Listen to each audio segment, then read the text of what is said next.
주님의 은혜와 사랑이 우리 가운데 늘 있으며 우리를 평안하게 하고 있습니다. 네.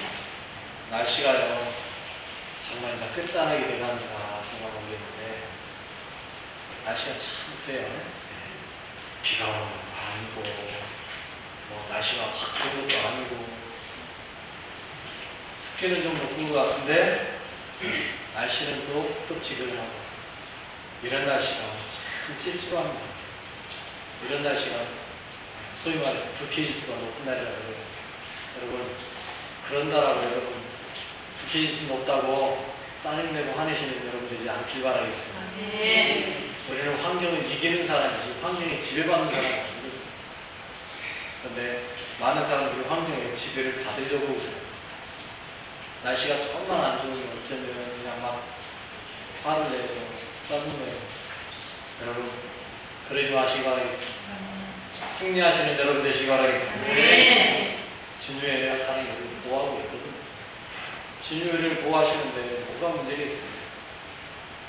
보호하시기 때문에 우리는 이길 수 있는 겁니다.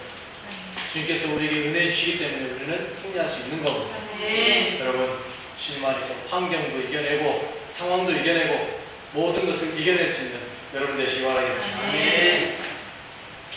주님께서 우리에게 은혜 주십니다. 그 은혜가 얼마나 감사한지 모릅니다. 그런데 이 은혜가 나에게만 있는 은혜냐? 아니죠. 모든 택함받은 사람에게 다 고루 주시는 은혜임을 믿으시기 바랍니다. 네. 하나님께서 우리에게 은혜 주셨는데 성경에 보면요 그 은혜 받은 사람들이 쫙 나오지 않습니까? 보면 아브라함, 이삭, 야곱, 또 다윗, 엘리야, 엘리사, 신약의 베드로, 사도 바울 보면 은혜 받은 사람들에 대해서 다 이야기하고 있습니다. 그런데 여러분 그 은혜 받은 사람들이 뭔가 정말로 대단한 사람들이어서 은혜 받은 겁니다. 또 교회 시대에 보면 성경에 나오지 않지만 교회 시대에 유명한 인물들 많지 않습니까? 어거스틴이, 토마스 아퀴나스니, 아켄퍼스니, 마틴 루터니, 칼빈, 링컨, 무디 이런 사람들 정말로 그들이 은혜 받을 만한 뭔가가 대단한 사람이었기 때문에 하나님께서 그들에게 은혜 부어주셨나요? 아니더라는 겁니다. 성경을 보면서요 요즘 성경을 좀 새롭게 봅니다. 옛날에는 아브라함 하면 정말 믿음 대단한 사람 했는데요 요즘은 하나님은 정말 대단해 이렇게 나옵니다. 여러분 성경에 나오는 많은 인물들이 정말 대단한 사람들이고 그 사람들이 정말 우리보다 뭔가 뛰어나서 하나님께서 그들에게 은혜 부어주시고 그들을 부르신 게 아니더라는 거죠. 우리하고 어쩌면 그게 똑같은지 어쩌면 아브라함도 그렇게 믿음 없는 사람입니다. 여러분 그게 더 은혜가 돼가고 있다는 거죠. 그래서 오늘은요 아브라함을 통해서 아브라함 같은 사람이 어떻게 하나님의 믿음의 조상이라고 불릴 수 있게 되는지 하나님의 은혜가 얼마나 컸는지 한번 보려고 합니다. 오늘 본문의 아브라함 오늘 본문의 내용은요 하나님께서 처음으로 아브라함을 부르시는 이야기가 나오고 있습니다. 하나님께서 아브라함을 부르는데 여러분 성경에서 아브라함이 정말 부를만한 사람이었는가 한번 여러분들도 확인해 보십시오. 아니더라는 거죠. 하나님께서 아브라함을 부르면서 이렇게 명령하시죠. 1절 말씀. 여호와께서 아브라함에게 이르시되 너는 너의 고향과 친척과 아버지의 집을 떠나 내가 내게 보여줄 땅으로 가라. 내가 내게 보여줄 땅으로 가라. 이 말은 무슨 말입니까? 너 고향 떠나서 다른 데로 가서 살아. 지금 들으면은 별것도 아니네 이사 가는 거고 그거. 여러분 저도 이사 가면 참 힘들어해요. 어렸을 때는 이사 가는 게 소원이었거든요. 왜냐하면 제가 태어나서 대학 다닐 때까지 한 집에서 살았어요. 24년을 한 집에서 살다 보니까요 정말 이사를 하고 싶어요. 그런데 막상 이사를 떠나보니까 이 사람이 결코 좋은 것만은 또 아니더라고요. 저는요, 전에도 말씀드린 대로 제가 광주를 벗어나서 살아볼 거라고 생각해 본 적이 한 번도 없었어요. 하나님께서 사역자로 부르신 뒤로부터는 아예 광주에서 떠나서 살고 있습니다. 요즘은 그렇게 사는 거 별로 어렵지 않습니다. 그런데 아브라함 때는 아니었거든요. 네, 아브라함 때는요, 주가 뭐였어요? 농사였습니다. 농사는요, 어떻습니까? 땅이 있어야 되고요.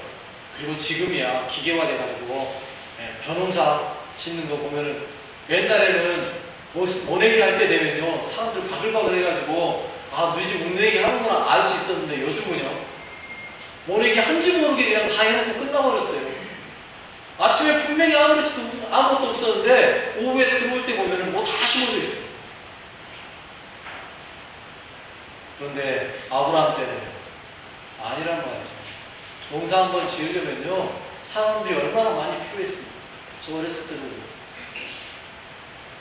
그렇기 때문에 본토 친척 아비집을 떠난다는 건 쉬운 이야기가 아니에요. 대단한 이야기죠. 우리는 이 말씀을 듣고 아브라함이 떠났다 이것만으로도 와, 그 믿음 참 대단해 할 수 있습니다. 그런데요, 여러분, 우리가요, 오늘 본문 12장에서 보면 그런데 본문에서 조금만 더 위로 올라가 보면요, 그것도 아니라는 걸 또 알 수가 있어요. 11장 31절에 보면 이렇게 데라가 그 아들 아브라함과 하란의 아들인 그의 손자 롯과 그의 며느리 아브라함의 아내 사레를 데리고 갈대아인의 우르를 떠나 가나안 땅으로 가고자 하더니 하란에 이르러 거기 거류하였다. 무슨 말입니까? 이미 아브라함은요, 본토 친척 아버지 떠나 있었다는 거예요. 아브라함이 원해서가 아니라 그의 아버지에 의해서 억지로 그의 본토 친척 아비집을 떠나서요, 하란으로 가 있었습니다. 그런데 하란에서 데라가 목적지가 하란이 아니었잖아요. 데라의 목적지가 어디였어요? 가나안 땅이었어요. 그런데 하란에 가서 아마도 제가 볼 때 거기에서 데라가 몸이 좀 아프지 않았는지, 그래서 가나안까지 못 오고 하란에 그냥 머물러 버린 거예요. 그 상황에서 여러분, 하나님이 나타나십니다. 아버지 데라가 죽고 나니까 아브라함에게 나타나서 하나님이 야, 너 거기 있지 말고 네 다른 데로 가.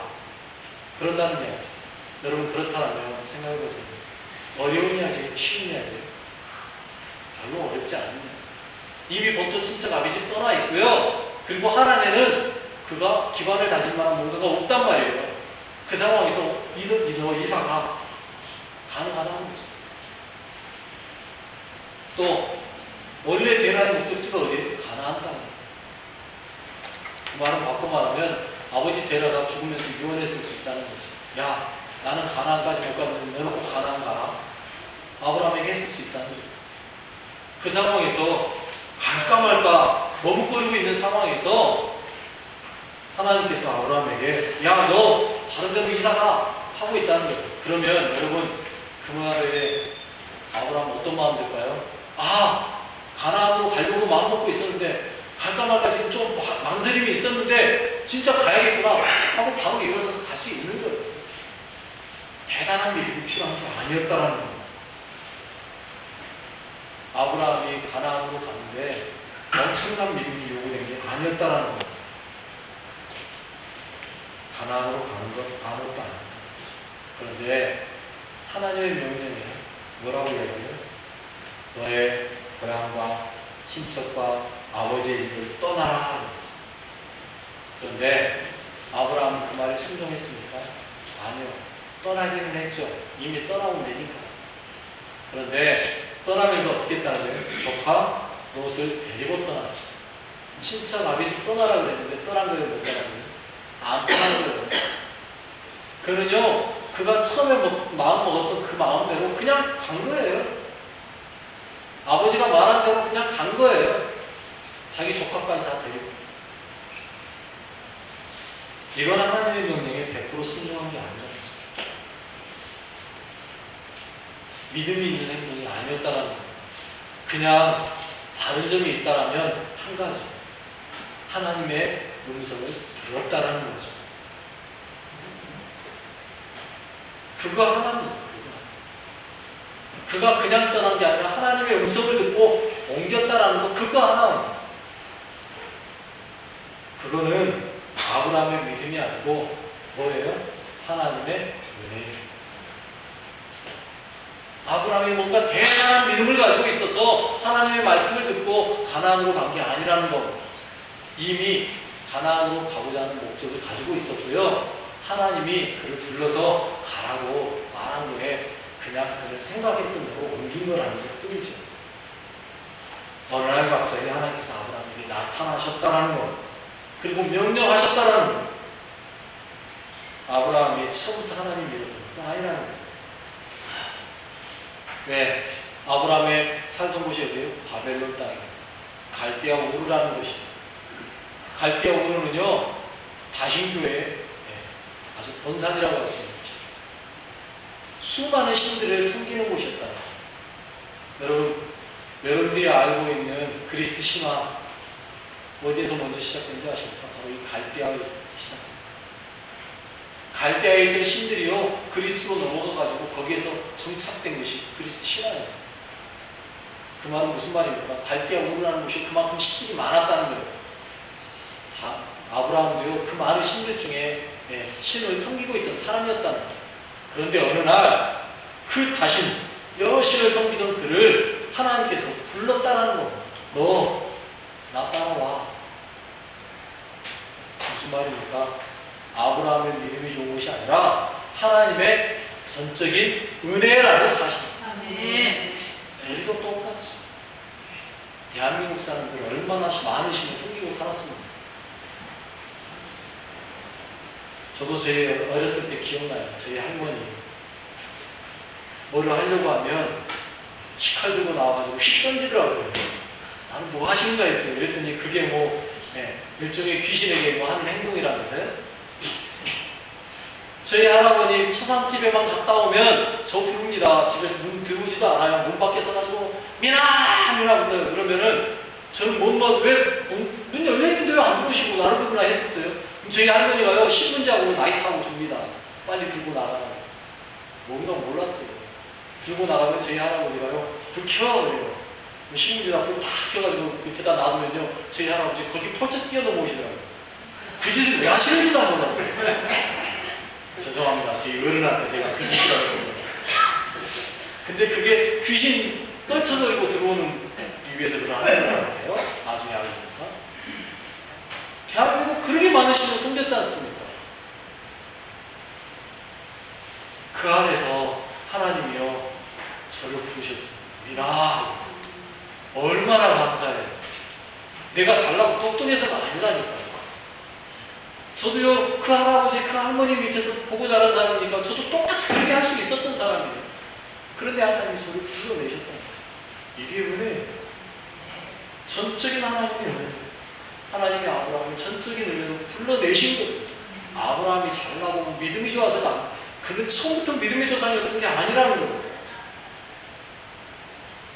그냥 그가 마음먹고 가려고 했던 가나안 땅에 하나님이 그냥 불러주신 거예요. 너 가나안 땅 들어가려고 했지? 그래, 내가 가나안 땅 보내줄게. 너 나와. 이거 불러주신 거예요. 택함 받은 거예요. 그리고 가나안 땅으로 간 거예요. 가니까 하나님 뭐라고 해요? 7절에 이렇게 해요. 여호와께서 아브라함에게 나타나 이르시되 내가 이 땅을 내 자손에게 주리라 하십니다. 자기에게 나타나신 여호와께서가 그곳에서 제단이다. 하나님이 나타나서 너 이 땅 줄게. 여러분, 하나님이요, 오셔가지고 여러분들에게 이사 가라고 해요. 너 광주로 이사 가라. 여러분들 광주에 어느 땅이 제일 좋은 땅인가요? 요즘? 전혀 모르는데. 저기 광주에서 제일 부자들이 사는 데가 공선동이라고 해요. 여러분들에게 하나님이 공선동으로 이사 가라고. 공선동에 가장 찌그러지고 무너지는 채집 하나 얻어가고 이사 갔어요. 그런데 하나님이 나타나셔서 야, 내가 이 공선동 땅을 너에게 줄게. 그러면 여러분 그때부터 어떻게 하실까요? 아멘, 할렐루야, 하나님 오시겠습니다. 하지 않겠어요? 똑같은 행동이에요. 하나님이 가나안 땅도 줄게. 그러는데 거기에다 하나님 감사합니다 하고 제사 안 드릴 사람이 있습니까? 예배 안 드릴 사람이 있습니까? 지금 아브라함의 행동은 바로 그겁니다. 가나안 땅 주겠다는데 거기다 대고 하나님께 감사 안 할 수 있는 사람, 안 할 사람이 어디 있어요? 하나님께 예배 드리는 거예요. 감사하고 제사 따는 거예요. 그러면 믿어야죠. 가나안 땅에 처박혀 있어야죠. 여러분, 하나님께서 여러분들에게 홍선동 땅 주겠다면 홍선동 땅에서 이사하실 겁니까? 죽을 때까지 그 땅을 사셔야죠. 그런데 아브라함 보십시오. 아니에요. 10절 말씀이 이렇게. 그 땅에 기근이 들었으므로 아브라함이 애굽에 거류하려고 그리로 내려갔으니 이는 그 땅에 기근이 심하였다. 그 땅에 먹을 것이 없어지니까요. 하나님이 주겠다는 그 가나안 땅 과감히 버리고 내려가요. 그냥. 이게 믿음이에요. 믿음 없는 사람이에요. 아브라함 믿음의 조상이라 부르는 만한 대단한 사람이 아니었다라는 겁니다. 기근이 오니까 나 죽기 싫으니까 하나님 나 살랍니다 하고 그냥 애국으로 내려가 버리는 거예요. 하나님이 그를 불러서 하나님이 그에게 복 주시겠다고 했다면 기다려야죠. 하나님이 죽지 않게 살려줄 거라고 믿어야죠. 그런데 아브라함에게 그런 믿음 없어요. 살기 위해서 애국으로 내려가는 거예요. 그리고 어떤 일 합니까? 자기 부인을 동생이라고 속여서 파먹는 일에 말이 좋아서 그냥 동생 보낸 거죠. 네? 아브라함 사라 보내놓고 재산 많이 받아냈잖아요. 바로에게. 동생 팔아먹은 거예요. 동생이라고 안 해요. 하나님 보호해 주시다 아브라함이 그냥 거기에서 하나님이 바로에게 명령하시니까 바로가 찝소리 못하고 그냥 아브라함 돌려보내줬죠. 하나님의 은혜가 아니었으면 아브라함 거기에서 잡혀 죽는 거예요. 돌마다 죽어야 돼요. 네, 아내 뺏기고요. 그런데 하나님이 보호해 주신 거예요. 아유, 하나님 참 은혜도 감사하세요. 내가 하나님이었으면 아마 아브라함은 그냥 죽어서 찢어라 나도 어릴 텐데. 하나님이 은혜로 그를 살려주셨단 말이에요. 보호해 주신 거예요. 그리고 가나안 땅으로 돌아오잖아요. 돌아와서 어떻게 해요? 재산이 많아지니까 너하고 또 싸운단 말입니다. 그러니까 하나님이 일부러 싸우게 만들어서 뭐 쫓아내려고 보낸 거거든요. 그렇게 해서 뭐 보내놨는데 기껏 뭐 보내놓고 나니까 소돔의 전쟁이 일어났잖아요. 롯을 완전히 끊어버리시려고 하나님이 롯을 일부러 잡혀가게 만들어 놔두거든요. 그런데 아브라함이요 여전히 그 마음속에 누가 있어요? 조카 롯이 마음속에 있어요. 신청 못 끊었어요. 그러니까 어떻게 합니까? 14장 14절부터 이렇게 아브라함이 그의 조카가 사로잡혔음을 듣고 집에서 기르고 훈련된 자 318명을 거느리고 단까지 쫓아갔다. 여러분, 단까지 쫓아갔다. 이 말은요, 이스라엘 가나안 땅 꼭대기까지 쫓아가는 거예요. 우리말로 하면요, 지금 광주에서요, 잡혀가가지고 서울 지나서 어디에서 강원도 그쪽까지 그냥 쫓아가가지고 다시 데리고 온 거예요. 하나님이 롯을 일부러 멀리 쫓아내고 내보낸 건데 롯은 아브라함은요 그거 뜻을 몰라요. 그러니까 어떻게 해요? 다시 찾아온다는 거예요. 아직 본토 친척 못 떠난 거예요. 그럼에도 불구하고 하나님께서는 여전히 아브라함을 사랑하시죠. 쫓아가니까 하나님이 이기게 만들어 주시는 거예요.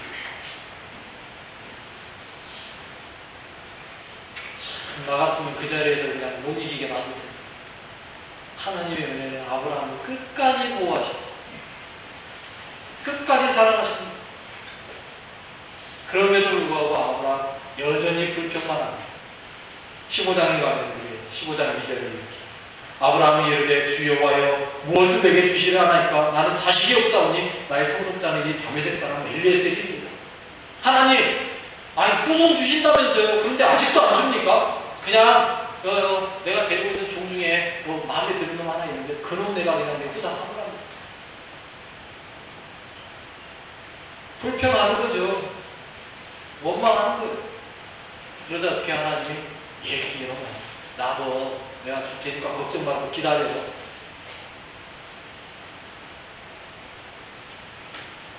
그래도 나중에 어떻게 해요? 안 되니까 자신의 방법으로 아들 만들어내지 않습니까? 어떻게 해요? 자기 입으로 차마 먼저 말을 못하고 있는데 아내가 먼저 이야기하잖아요. 하갈 데려다가 애 낳으세요. 그러니까는 아브라함 못 이기는 척 잘됐다 싶으니까 없는 가다 하다라고 해가지고 아들 낳잖아요. 예수님. 여러분, 얼마나 무서운 일인지 아세요? 지금요, 가장 큰 하나님의 대적자가 어디입니까? 이슬람이에요. 그런데 그 이슬람이 주장하는 게 뭐라고 주장합니까? 사실은 아닙니다. 거짓말이지만 자기들이 바로 이 이스마엘의 후예라고 주장하고 있잖아요. 아니거든요. 이슬람 사람들이 이스마엘의 후예들이 아닌데도 불구하고 일부러 기독교를 공격하려고 이슬람이 이 이스마엘의 후손이라고 말하고 있어요. 바꿔 말하면 무슨 말이에요? 하나님의 가장 큰 대적자가 이스마엘의 후손이라고 말하면서 우리를 대적하고 있단 말이에요. 누구 때문에요? 아브라함의 잘못된 선택 때문에. 믿음이 없는 그 행동 하나 때문에. 여러분, 그렇다고 하나님께서 아브라함 버리셨습니까? 아닙니다. 하나님 그렇게 아니에요. 자신을 믿기도 하고 불신하고 엉뚱한 일만 하고 있는 아브라함을 하나님 절대 버리지 않습니다. 끝까지 보호하십니다. 그리고는 어떻게 해요? 하나님이 그를 결국은 믿음의 조상으로 만들어주십니다. 네. 내가 한 게 아니고 아브라함이 한 게 아니라 하나님이 만들어주시는 거예요. 네.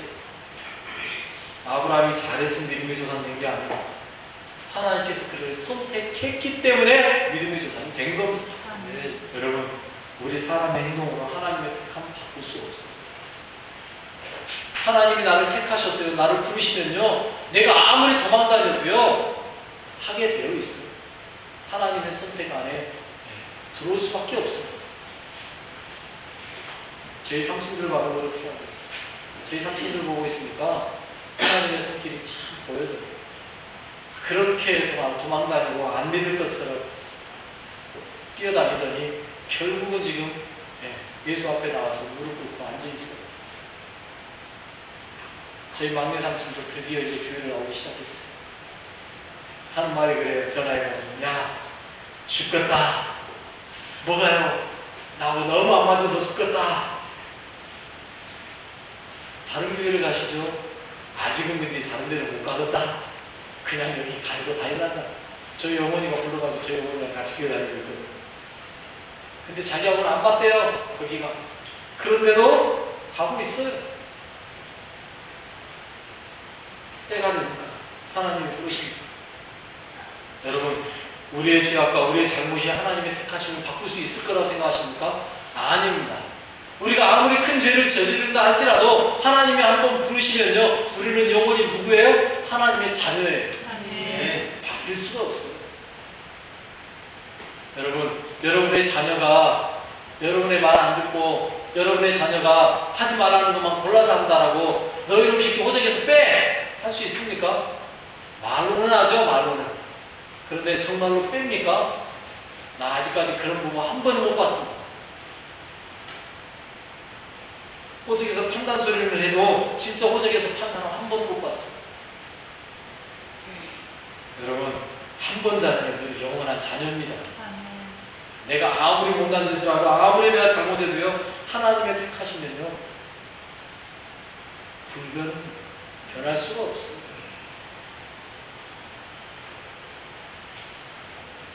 그러면 그냥 내가 이대로 삽니까? 하나님의 택하심은 변화가 없으니까 그냥 나는 예수 믿는다는 이름만 가지고 살고 내 삶은 그냥 개망나니로 그냥 살아도 됩니까? 아니라는 겁니다. 하나님께서 우리를 불러주셔서요, 우리를 하나님이 바꿔가시는 거예요. 변화시켜 간다는 거예요.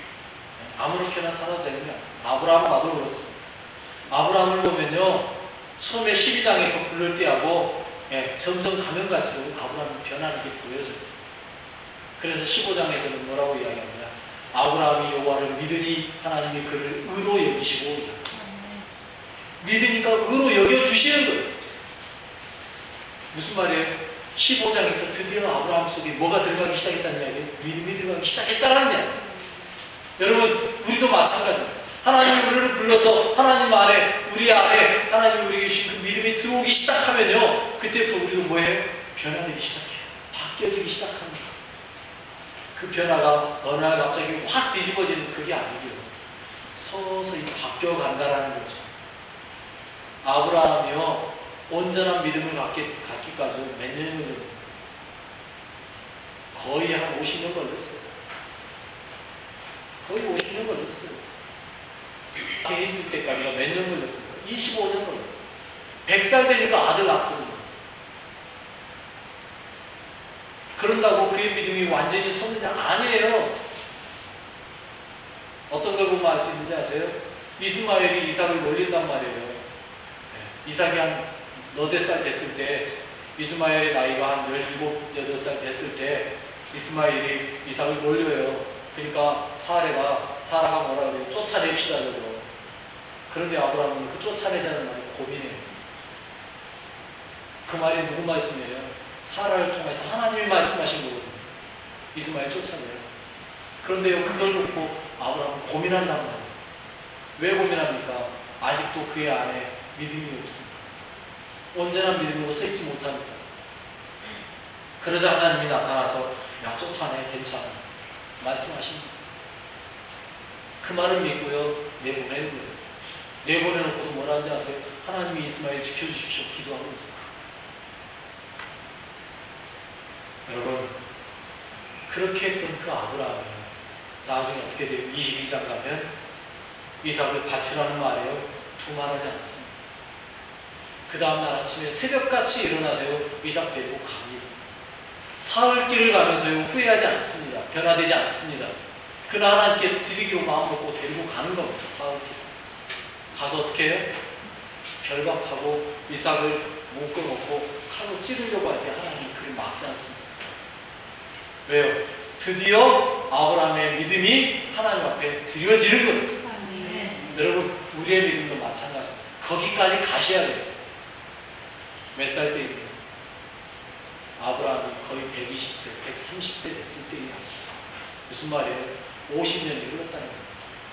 하나님은요, 50년 동안 아브라함의 믿음을요, 바꿔가시기 시작합니다.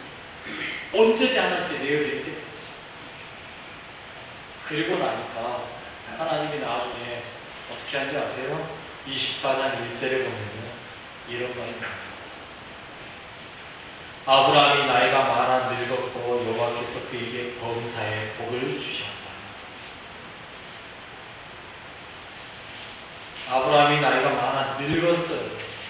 그리고 나니까 그때서야 하나님이 그에게 어떻게 해요? 범사에 복을 주신다. 무슨 말이냐? 아브라함이 하느님마다 다 복 받았잖아요. 여러분, 이 땅에서 여러분들이 복을 받아 누리고 싶습니까? 그렇다면요, 어떻게 돼야 될까 하십니까? 바로 이 말씀처럼 돼야 돼요. 완전히 믿음의 완전을 이루셔야 된다는 거예요. 여러분들이 행하는 모든 것들이 하나님의 마음에 쏙 들게 움직이셔야 된다는 거예요. 그리할 때 이 땅에서 여러분들이 하는 모든 일들이 다 복받게 되고 있어요. 그전에는 이 땅에서 하나님, 여러분들이 하는 모든 일이 복받을 거라고 생각하지 마세요. 이 땅에서 하는 모든 일들, 여러분들이 농사 짓는 것도 복받고 하는 일도 복받고 여러분들의 기도가 다 응답받고 그러려면요, 여러분의 믿음이 먼저 완성이 되셔야 돼요. 아브라함처럼. 성경을 다 보십시오. 12장에서부터요 24장 1절까지 한번 집에 가서 읽어보세요. 그 안에 아브라함에게 복 주셨다는 말이 단어가 나오는 거예요. 안 나옵니다. 안 나와요. 아브라함의 믿음이 완성될 때까지 하나님이 그에게 이 땅에서 복 주시지 않습니다. 하나님 나라의 복은 이미 12장에서 부르실 때 이미 받았고요. 여러분들도 마찬가지입니다. 여러분들도 하나님께서 여러분의 이름을 불러서 야 너 이리 와 부를 때 이미 하나님 나라의 복은 다 받았습니다.